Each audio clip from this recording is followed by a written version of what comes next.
বিসমিল্লাহির রহমানির রহিম। মাননীয় সদস্যবৃন্দ, এখন আপনাদেরকে সংবিধান সংস্কার পরিষদ সদস্য হিসাবে শপথ বাক্য পাঠ করানো হবে।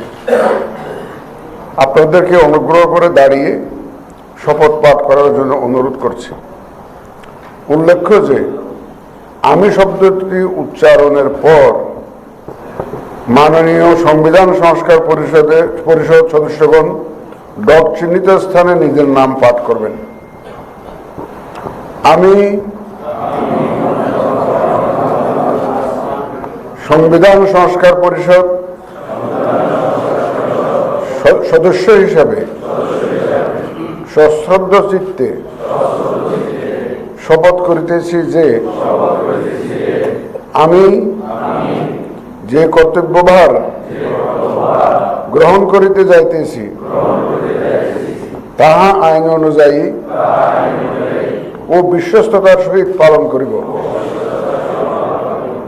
আমি বাংলাদেশের প্রতি